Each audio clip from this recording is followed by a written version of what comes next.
সুদের টাকা দিয়া, ঘুষের টাকা দিয়া, হারামের টাকা দিয়ে, আল্লাহর নাফরমানি করে, অবৈধ পন্থায় হারাম রোজগার করে ঘর বাড়ি দিয়ে গেলেন, ছেলে পেলে করে, তো ছেলে পেলে করে দিয়ে গেলেন, আপনি তো থাকতেন না, আপনি তো খুব অল্প সময়ের ব্যবধানে কবরে চলে যাবেন, তো সেই কবরে কেমনে থাকবেন? তো নিজের ঘরকে অরক্ষিত করে, নিজের ঘরে ডাকাত রাইখা আপনি বুঝি আরেকজনের ঘর বাঁচাইতে গেলেন। আপনার ঘরের আগুন লাগছে, আপনি বুঝি আপনার ঘর নিবাবেন না। এই বোকামি আমাদের বয়স্ক লোকরা করেন। শেষ বয়সে হারাম টাকা, সুদের টাকা দিয়া, অবৈধ টাকা দিয়া, কিস্তিতে টাকা দিয়া ঘর করে দিছে, জমি কিনে দিছে, বাজারে ভিট লইয়া দিছে, দোকান নিয়ে দিছে, বিদেশ পাঠাইয়া দিছে, বাপ হিসাবে 12 লাখ টাকা সুদে নিছে, কিস্তিতে নিছে। হায় মুসলমান, কি করলেন? ওই বিদেশ যাইতে যাইতে যদি আপনি মরে যান, এরপরে এই টাকা, এই হারামের টাকা দিয়ে আপনার কবর কি হবে? তো নিজের ঘর, নিজের কবর বরবাদ করে দিলেন কেন চাচা? এই জন্য দয়া করে বয়স্ক চাচা আপনাদেরকে বলি, নিজের উপরে রহম করেন। 60 বছর বয়স, এখনো বিড়ি সিগারেট খান, তো ছাড়বেন কোন দিন? 60 বছর বয়স, এখনো চা দোকানে বসে বসে রঙিন টেলিভিশনে নাচ গান দেখেন, তো ছেড়ে দিবেন কোন দিন চাচা? হ্যাঁ, আপনি মরবেন কোন দিন? কবরে যাবেন কোন দিন? এখনো সময় হয় নাই। আখিরাতের কথা মনে পড়বার টাইম আজও হয় নাই। 60 বছরও কবরের কথা মনে পড়লো না। আহা, কি পাষাণ মানুষ! মুসলমান এত শক্ত হয় কেন?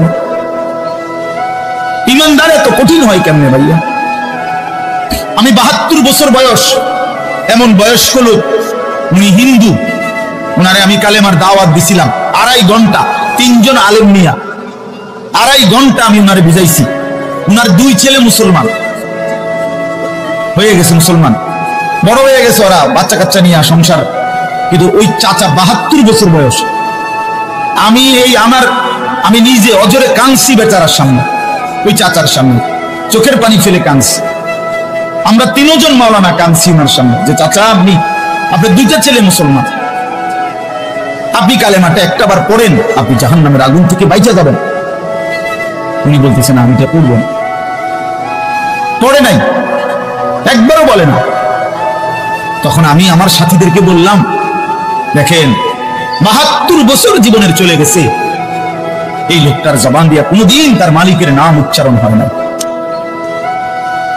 আর অথচ আমরা সেই ছোট্টবেলায় 2 বছর বয়সে মায়ের কাছ থেকে যখন কথা বলা শুরু হয়েছে, আমাদের মার মাধ্যমে, বাবার মাধ্যমে, ছোটবেলায় মক্তবের হুজুরের মাধ্যমে থেকে শুরু করে আজকে পর্যন্ত কত লক্ষবার, কত হাজারবার এই কালেমা আমরা, আল্লাহ তাআলা আমাদেরকে উচ্চারণের তৌফিক দান করেছে। এই নিয়ামতের কি শুকর বাপ? আল্লাহ তাআলার এই দয়াটার শুকরিয়া কি করবেন? যৌবনকালটাই জিন্দেগির প্রধানতম সময়। ভালো কিছু করলেও এই টাইমে, নিজেরে নষ্ট করে দিলেও এই টাইম, গড়লেও এই হায়াত, এটাই সুযোগ, বরবাদ করে দিলেও এটা সুযোগ। বুড়া মানুষ, বয়স্ক লোক ইচ্ছা করলেও অনেক নেক কাজ করতে পারেন, ইচ্ছা করলেও অনেক গুনার কাজও করতে পারেন। বয়স হয়ে গেছে 60 বছর, 70 বছর, এখন চাইলেই সারা রাত তাহাজ্জুদ করতে পারবে না, চাইলেই সারা রাত নাচের আড্ডায়ও থাকতে পারবে না, শরীরে কুলাবে না, ইচ্ছা থাকলেও পারবে না। ইচ্ছা করলেই আল্লাহর জন্য জান কোরবানি করে দ্বীনের জন্য কঠিন মেহনত মুজাহাদা করতে পারবে না, এটা স্বাভাবিক। পৃথিবীর সমস্ত ভালো কাজও যদি কোনো বেঈমান করে, আল্লাহর কসম হাসরের ময়দানে তার 1 কানা করি বিনিময় পাবেন। পৃথিবীর সবগুলো ভালো কাজও যদি করে, ঈমান এতটা দাম। ঈমান বিহীন, কালেমা বিহীন পৃথিবীর সমস্ত ভালো কাজ আখিরাতে কোনো মূল্য। ফালা নুকিমু লাহুম ইয়াউমাল কিয়ামাতি ওয়াজনা, কোরআন শরীফে আছে, আল্লাহ তাআলা বলেন সমস্ত কাফের বেঈমান আমি আল্লাহ তাআলা হাসরের দিন, কিয়ামতের দিন তাদের জিন্দেগীর সমস্ত কর্মকাণ্ড মিজানের পাল্লায় যখন রাখা হবে, ফালা নুকিমু লাহুম ইয়াউমাল কিয়ামাতি ওয়াজনা, তখন আমি আল্লাহ তাআলা তার কোনো ওজন মিজানের পাল্লার মধ্যে আসবে না, 100 গ্রামও হবে না, 10 গ্রামও হবে না। মানে ঈমানবিহীন কোন আমলের, কোন কর্মকাণ্ডের, কোন ভালো মন্দ, কোন কাজের, ভালো কাজের বিনিময় নাই। রাসূলুল্লাহ সাল্লাল্লাহু আলাইহি সাল্লাম বলছেন, এক সাহাবী একদিন নবীজিকে জিজ্ঞেস করছে, হুযায়ফা, ইয়া রাসূলুল্লাহ, আমি যদি দ্বীনের উপরে চলতে গিয়ে কখনো এমন হয় যে আমার সাথে কেউ নাই, সবাই আল্লাহর নাফরমানিতে লিপ্ত, আমি শুধু একা, তখন আমি কি করব? আল্লাহ নবী সাল্লাল্লাহু আলাইহি সাল্লাম বললেন, ওয়ালাউ আন তাআদ্দা বিআসলি শাজারাতিন, প্রয়োজনে তুমি একটা গাছের গোড়ালি শিকড় কামড়াইয়া ধইরা পড়ে থাকবে একা, তারপরও দিন ছাইরো না,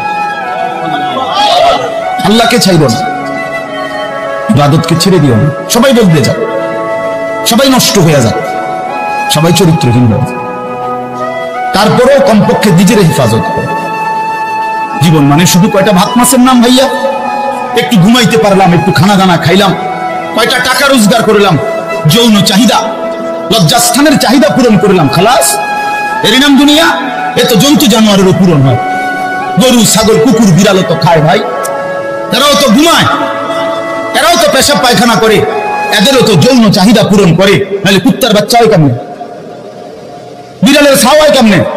সে যদি যৌন চাহিদা পূরণ না করে, তো জীবন মানে এটুকুই।